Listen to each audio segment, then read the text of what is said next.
اے اسلام کی شہزادیوں، حضرت بشر حافی رحمۃ اللہ تعالیٰ علیہ اللہ کے مقرب بندے ہیں۔ جب آپ راتوں میں قیام اللیل کے لیے کھڑے ہوتے تھے تو تھک کر گر جاتے تھے اور پاؤں پر ورم آ جاتا تھا، اس کے باوجود عبادت الہی میں مصروف رہا کرتے تھے۔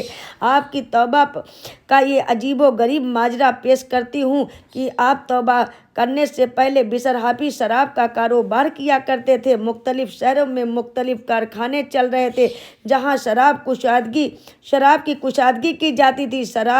شرابی کا کاروبار سے آپ نے لاکھوں روپے کمائے تھے اور شراب نوشی کے باعث خوف خدا ان کے دل سے نکل چکا تھا۔ لیکن فضل الہی تو دیکھیے، اللہ کا کرم، اللہ کی رحمت تو دیکھیے۔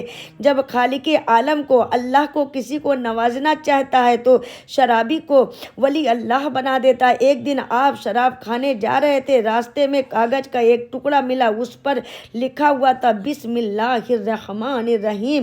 ادب و احترام سے اس ٹکڑے کو اٹھا لیا۔ دل میں خیال آتا ہے کہ میں اس شان شوکت سے رہوں اور رب قدیر اللہ کا پاک نام قدموں کے نیچے ہو۔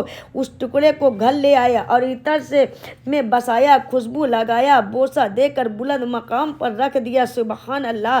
اور یعنی ادب کے انداز میں سامنے کھڑے ہو گئے اور عرض کیا کہ اے میرے پروردگار کے مقدس نام، تیرا مقام وہ نہیں تھا، یہ ہے۔ بشر حافی اپنے گھر میں یعنی کہ الہا وزاری کر رہے ہیں اور خدا کی رحمت عرش بری پر مچل رہی ہے۔ سبحان اللہ۔ اللہ جل جلالہ کو یہ بات پسند آ گئی اور فرشتوں سے فرمایا بشر نے میرے نام کو بلند کیا، ہم بشر کا نام بلند کریں گے۔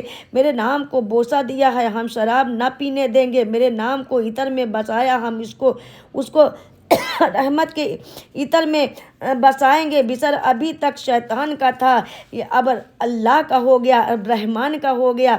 آپ شراب کھانے تشریف لے جاتے ہیں، ابھی جوتا اتار کر بیٹھے ہی تھے، کسی نے دروازے پر دستک دی۔ بشر نے نوکروں سے کہہ دو کہ یہ ملاقات کا وقت نہیں ہے، پھر کسی وقت آنا۔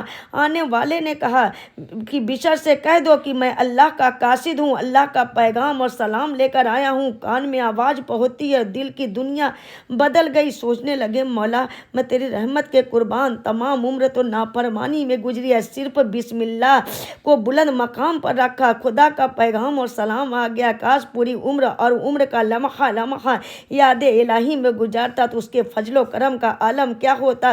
یہ سوچا اور ننگے پیر دروازے کی طرف دوڑ لگا دیے۔ دروازہ کھولا تو حیران رہ گئے اس لیے کہ اللہ کا جو قاصد تھا وہ علاقے کا کتب تھا۔ کتب ربانی نے پڑھ کر سینے سے لگا لیا اور پیغام سنانے لگے۔ بشر نے تمام شراب خانوں کو آگ لگا دی اور سچے دل سے توبہ کر لی۔ ظاہر ہے کہ جس کو شراب معرفت کا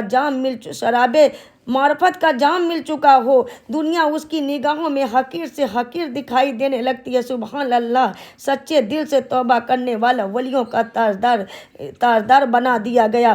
اس کے بعد بشر نے ساری زندگی جوتا نہیں پہنا، ننگے پاؤں رہتے تھے۔ اور حافی عربی زبان، عربی لفظ میں جس کا ترجمہ ننگا پیر والا ہے، اس لیے آپ کو حافی سے یاد کیا جاتا ہے۔ کسی نے حضرت بشر حافی سے پوچھا آپ ننگے پاؤں کیوں رہتے ہیں؟ تو آپ نے جواب دیا کہ جب میرے پروردگار کا پیغام اور سلام آیا تھا تو میں ننگے پاؤں بیٹھا تھا، شاید میرے خدا کو، میرے رب کو میری وہی ادا پسند آ گئی ہو۔